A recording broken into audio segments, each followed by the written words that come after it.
Dear friends, स्वागत है आप सभी का अपने YouTube channel Shekhar academy physics में।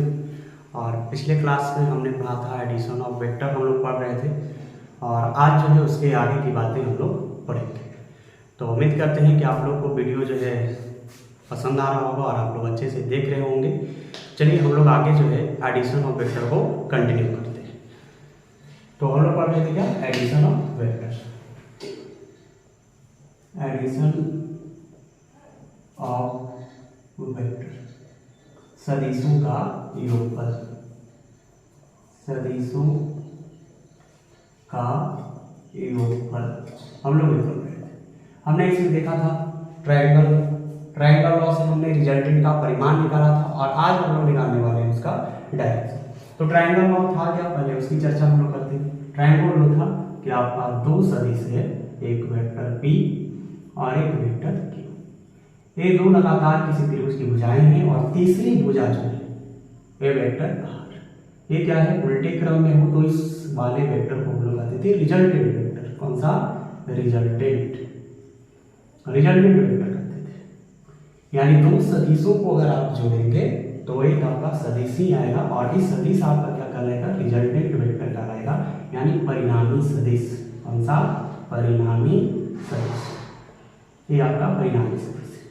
तो इसका हमने अब वेक्टर है तो उसके पास मैग्नीट्यूड भी होना चाहिए, डायरेक्शन भी होना चाहिए। तो मैग्नीट्यूड हमने निकाला था वेक्टर आर का मोड, वेक्टर आर का मोड, या सिंपली कह सकते हैं आर बराबर under root P square plus Q square plus 2pq cos theta.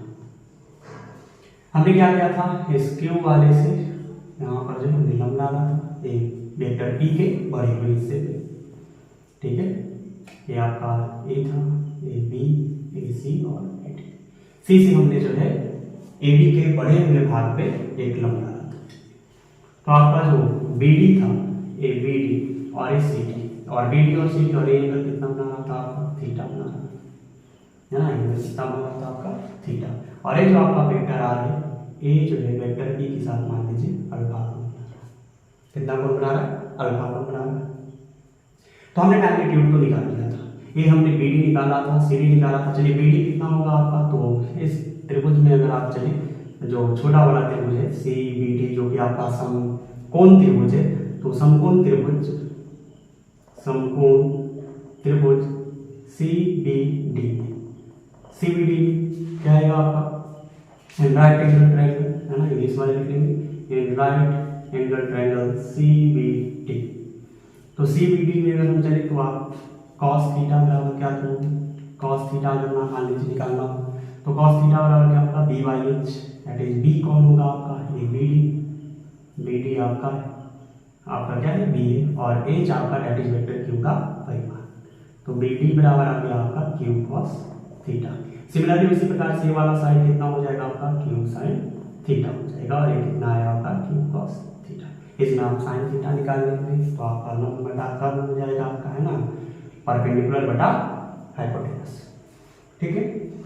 तो यहाँ पे निकाल लीजिए। चलिए हम लोग रिजल्टेंट का डायरेक्शन निकालते हैं, है ना, direction of resultant, direction of resultant,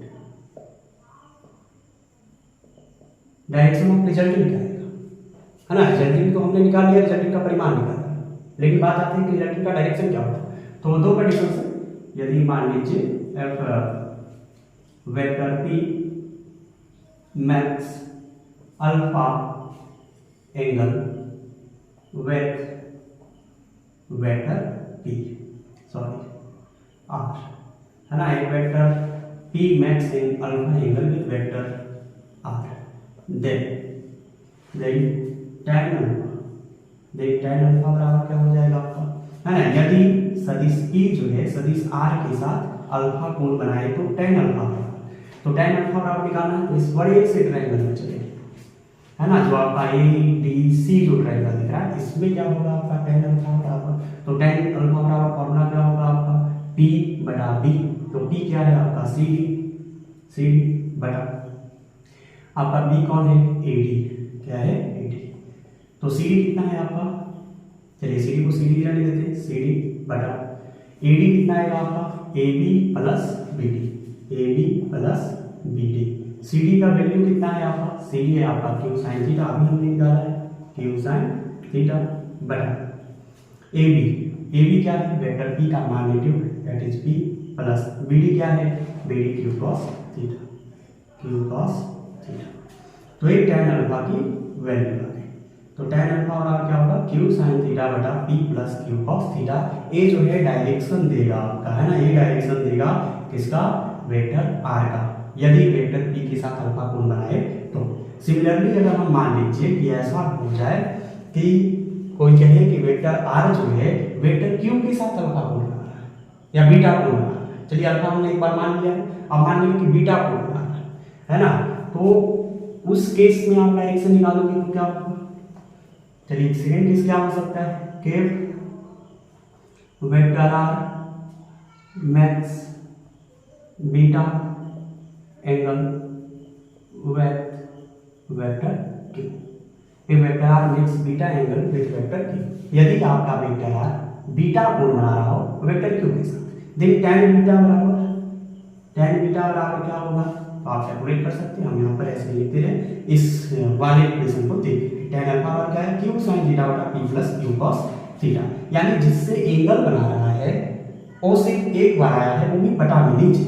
तो इसी प्रकार से अगर आर जो है आपका बीटा कोण बना रहा है वेक्टर क्यू के साथ, तो tan बीटा बराबर क्या हो जाएगा, तो आप कहेंगे पी साइन थीटा बटा Q plus P cos theta, ये tan बीटा बराबर, ठीक है, ये आपका क्या हो गया tan बीटा बराबर। तो ये फॉर्मूला कब लगाएंगे, जब वेक्टर आर जो है आपका वेक्टर क्यू के साथ कोण बनाएगा, तो आप ये वाली चीज लिखेंगे tan बीटा बराबर पी साइन थीटा बटा Q plus P cos theta, tan alpha बराबर क्यू साइन थीटा बटा P plus Q cos theta. ये कब लगाएंगे, जब आपका वेक्टर आर जो है वेक्टर पी के साथ अल्फा कोण बनाएगा। तो ये है रिजल्टेंट का डायरेक्शन निकालने का फॉर्मूला। अब कुछ रिजल्टेंट निकालने के हम लोग स्पेशल केस पे आते हैं। क्या स्पेशल क्या हो सकता है ना, यदि मान लीजिए कि कुछ ऐसा दे दे कि दो सदिश है, दोनों सदिशों के बीच में एंगल 0 डिग्री बन रहा है, 180 डिग्री बन रहा है, 90 डिग्री बन रहा है, 120 डिग्री बन रहा है, तो क्या होगा। या दो सदिश है, दो सदिश जो है समान परिमाण के हैं, दोनों सदिशों का परिमाण समान है, उस स्थिति में हम लोग को रिजल्टेंट निकालने के लिए कहा जाए तो हम लोग कैसे निकालेंगे, ठीक है। तो सम स्पेशल रूल्स क्या है एडिशन के, उसके बारे में चर्चा करेंगे, और उसके बाद जो है हम लोग properties of addition of vector देखेंगे, ठीक है।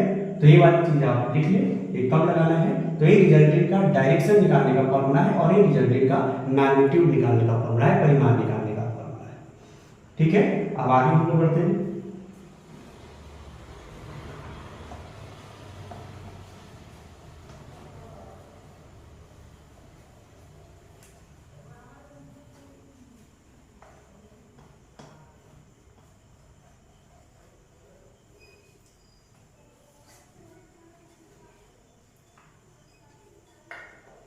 चलिए हेडिंग डालेंगे अपनी अपनी कॉपी में, properties of addition of vector, सदिशों के योगफल के गुण। क्या होंगे, सदिशों के योगफल के गुण, सदिशों के योगफल के गुण। पहला है आपका कि जो आपका एडिशन ऑफ वेक्टर होते हैं, एडिशन ऑफ वेक्टर होते हैं, addition of vector follows commutative, किसको, कॉम्यूटेटिव लॉ, कॉम्यूटेटिव लॉ को फॉलो करते हैं, क्रम विनिमय नियम का पालन करते हैं, है ना। यानी कि हम लिख सकते हैं सदिशों का योगफल, सदिशों का योगफल क्रम विनिमय नियम का को अनुसरण करता है, ठीक है। सदिशों का योगफल क्रम विनिमय नियम को अनुसरण करता है, यानी vector A plus vector B is equal to vector B plus vector A. ये है आपका क्रम विनिमय, क्रम चेंज करके, पहले ए प्लस बी जोड़ रहे थे, फिर बी प्लस बी, तो आपका क्रम विनिमय।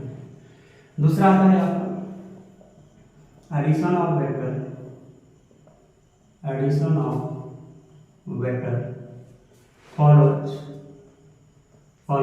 एसोसिएटिव लॉ, ये जो एसोसिएटिव लॉ को फॉलो करता है, साहचर्य नियम को पालन करता है। सदिशों का योगफल साहचर्य नियम को अनुसरण करता है। ठीक है, सदिशों का जो योगफल है वो साहचर्य नियम को अनुसरण करता है। यानी इस प्रकार से लिख सकते हैं vector A plus vector B plus vector C is equal to vector A plus vector B plus vector C. ये क्या है आपका साहचर्य। ठीक है, तो ये दो प्रॉपर्टी आपने देखा, पहला क्रम में नियम का पालन करेगा, दूसरा आपका साहचर्य नियम का पालन करेगा। ठीक है, अगले हम लोग आते हैं कि तीसरा प्रॉपर्टीज क्या होता है, इसको आप लिख लिए होंगे। क्या कहा, साहचर्य नियम का पालन करेगा और क्रम में नियम का पालन करेगा। ये दोनों नियम को जो है आपका एडिशन ऑफ वेक्टर फॉलो करता है। अब आइए अगली प्रॉपर्टीज क्या है इसका, उसके बारे में देखते हैं। तीसरी प्रॉपर्टीज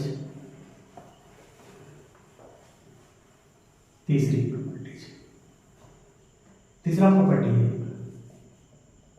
कि two vectors having same magnitude A।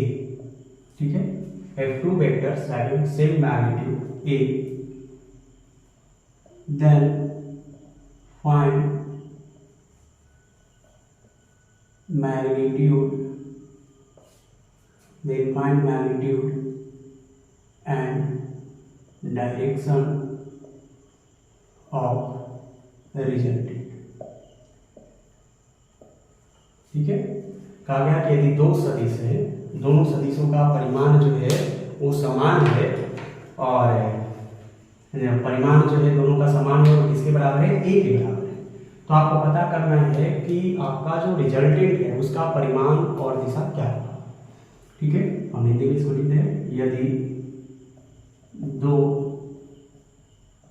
सदिशों का परिमाण समान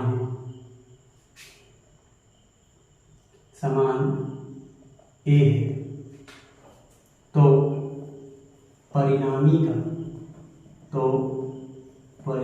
का परिमाण और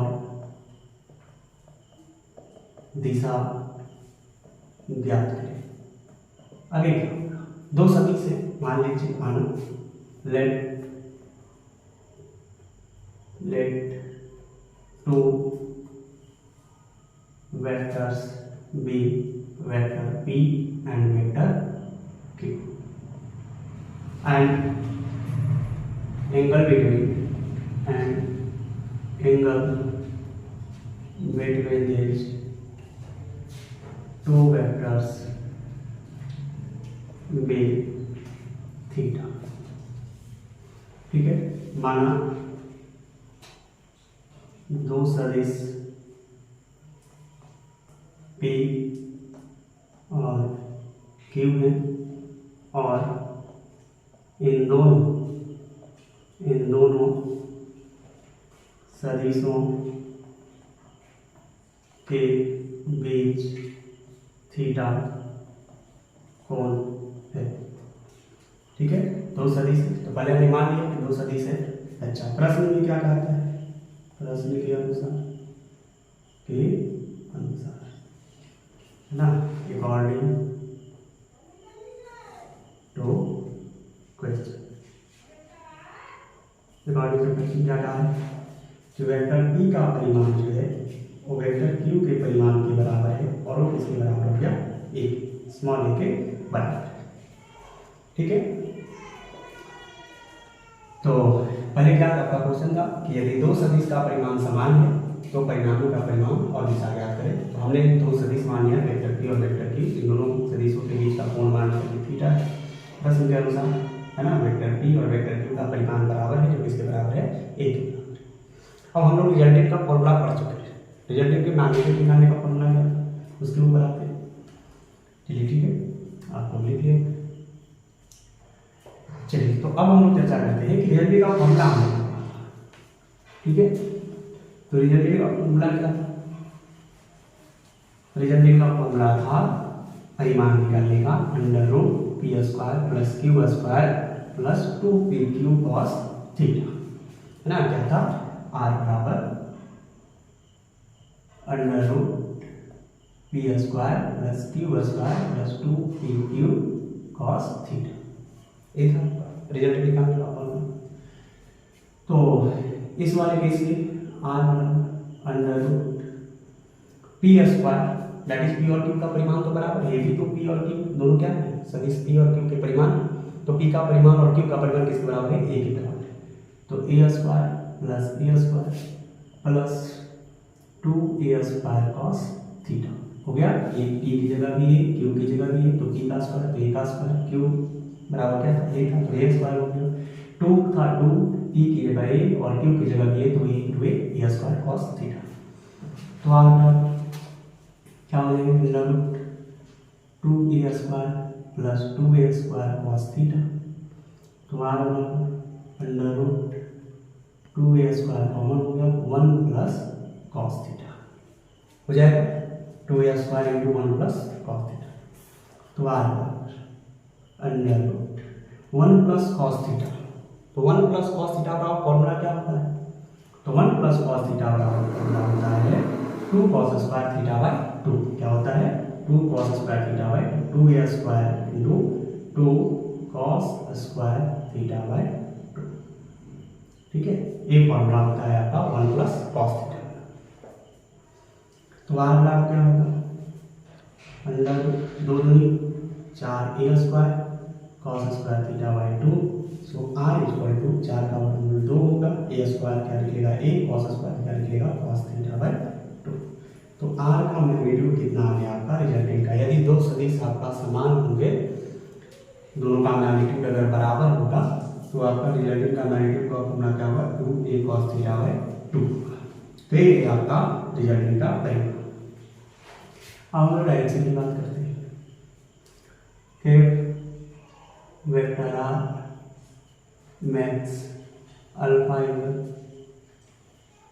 विथ वेक्टर p, देन यदि वेक्टर r जो अल्फा को बनाना है वेक्टर p के साथ, तो क्या होगा, तो tan अल्फा बराबर, अभी हम लोग पढ़ेंगे tan अल्फा बराबर क्या पढ़े थे, q sin थीटा बटा p plus q cos theta, ठीक है। ये tan अल्फा बराबर tan अल्फा बराबर q की जगह क्या आएगा, a sin थीटा बटा p की जगह भी a plus a cos theta, tan alpha बराबर a sin थीटा है, यहाँ पे आपका तो a sin थीटा बटा a और a क्या है कॉमन, तो a common 1 plus cos theta हो जाएगा, a से क्या हो जाएगा कैंसिल, तो tan अल्फा बराबर क्या हो जाएगा sin थीटा बटा 1 प्लस cos थीटा। अब 1 प्लस cos थीटा का हमने फॉर्मूला लिखा था 2 cos स्क्वायर थीटा बाय 2, तो tan अल्फा। अच्छा sin थीटा को हम लोग क्या लिख सकते हैं, sin थीटा को क्या लिख सकते हैं, तो आपने फॉर्मूला पढ़ा होगा sin 2 थीटा, क्या पढ़ा था आपने, 2 sin theta into 2 sin theta into cos theta, ये फॉर्मूला था। तो अगर हम एंगल को आधा करते, यहाँ पे 2 से भागा दें तो हर एंगल में भागा देना पड़ेगा, यानी कि sin थीटा बराबर जो होगा वो फॉर्मूला क्या होगा आपका 2 sin theta by 2 into cos theta by 2, ठीक है। ये sin थीटा बराबर फॉर्मूला हो जाएगा, ठीक है। तो इस फॉर्मूले को हम लिख लेते हैं sin थीटा बराबर 2 sin theta by 2 into cos theta by 2, ठीक है। Result by 1 plus cos theta का फॉर्मूला क्या था, 2 cos स्क्वायर थीटा बाय 2, ये cos थीटा बाय 2 से स्क्वायर इसका कैंसिल हो जाएगा, ये 2 से आपका 2 कैंसिल हो जाएगा, तो tan अल्फा इक्वल टू क्या आ जाएगा sin थीटा बाय 2 बटा cos थीटा बाय 2 बराबर में क्या आएगा, sin बाय cos क्या होता है आपका tan होता है, tan थीटा बाय 2। तो ये आपका tan अल्फा बराबर क्या आया, tan अल्फा बराबर आया tan थीटा बाय 2, तो tan से tan आपका कैंसिल हो गया आपका, तो अल्फा इक्वल टू क्या है थीटा बाई 2। तो बीटा बराबर भी क्या होगा आपका, बीटा बराबर भी थीटा बाई 2 ही होगा, है ना। क्यों, क्योंकि आप कैलकुलेशन करके देख सकते हैं इसमें, है ना। tan बीटा निकालेंगे कि vector r next angle beta with vector Q, then tan beta equal to p sin theta बटा Q plus p cos theta. cos फॉर्मूले से निकालिएगा तो बीटा बराबर में कितना आएगा आपका थीटा बाई 2 बनेगा। तो अल्फा बराबर थीटा बाई 2 आया, बीटा बराबर भी थीटा बाई 2 है, क्योंकि थीटा जो है वो अल्फा प्लस बीटा को जोड़ कर, है ना। अभी इसको हम आपको दिखाते हैं कि थीटा जो है वो अल्फा प्लस बीटा का सम है। तो अभी तक कमेंट करते हैं, यहाँ तक आपको जो है चीजें समझ में आया हो कि यदि दो सदिश अगर समान हो तो रिजल्टेंट निकालने के लिए आपके पास ये शॉर्टकट फॉर्मूला है। ये जो आपका है ये स्पेशल है, जब कब लागू होगा, जब आपका दोनों सदिशों का परिमाण क्या हो समान, तब ये लागू होता है। रिजल्टेंट ना हो 2a cos थीटा बाई 2 और डायरेक्शन क्या होगा अल्फा बराबर थीटा बाई 2, बीटा बराबर थीटा बाई 2। अब अल्फा बराबर थीटा बाई 2 आ रहा है, बीटा बराबर थीटा बाई 2 आ रहा है, कहने का मतलब है कि जो आपका रिजल्टेंट वो दोनों सदिशों के बीचों बीच से होकर के कहाँ से जाएगा, बीचों बीच से होकर के जाएगा। लेकिन अगर मान लीजिए कि दो सदिश है, दोनों सदिशों में से किसी भी सदिश का परिमाण जो है वो समान नहीं, तो फिर रिजल्टेंट कहाँ से जाएगा, तो उसकी तरफ झुक जाएगा जिसका मैग्नीट्यूड ज्यादा होगा, जिसका परिमाण ज्यादा होगा। ऐसे मान लीजिए कि कोई दो व्यक्ति एक है आपका एक है, इसका मैग्नीट्यूड जो है वो ज्यादा है, इसका मैग्नीट्यूड कम है, तो क्या करेगा कि इसका मैग्नीट्यूड ज्यादा होगा तो इस वाले वेक्टर को इधर की ओर क्या कर लेगा, खींच लेगा, है ना। तो यही चीज होगा है वेक्टर के साथ कि जिसका मैग्नीट्यूड ज्यादा होता है उधर की ओर रिजल्टेंट क्या करता है, झुक जाता है। और अगर मान लीजिए ये भी आपका जो है और इस ए आपका दो व्यक्ति है, दोनों के बीच में कोई मान लीजिए कि आपका वस्तु रखा गया है, दोनों जो है फोर्स लगा रहे हैं इस वस्तु में, हाँ एक वस्तु ए है एक वस्तु ए है, दोनों जो है क्या कर रहे हैं बीच में रखी वस्तु पर फोर्स लगा है। ए भी 10 न्यूटन का लगा रहा है, ए भी 10 न्यूटन का लगा रहा है, तो उसका रिजल्टेंट क्या हो जाएगा, बीच से निकल जाए, वस्तु वहां का वहीं की रखी रखी जा जाएगी, है ना। तो रिजल्टेंट वहां पर फोर्स नहीं काम करेगा, ठीक है। रिजल्टेंट क्या हो जाएगा आपका जीरो। फोर्स तो लग रहा है, दोनों तरफ से फोर्स लग रहा है, ये भी 10 न्यूटन का फोर्स लगा रहा है, इधर से भी वस्तु पर 10 न्यूटन का फोर्स लगा रहा है, लेकिन आपका रिजल्टेंट क्या हो गया जीरो। वस्तु वहीं की वहीं पड़ी रह जाएगी, वस्तु हटेगी, ठीक है। तो चलिए, तो इसके बारे में जो है नेक्स्ट वीडियो में हम लोग पढ़ेंगे। थैंक यू, मेंटेन और आप लोग अच्छे से पढ़ें।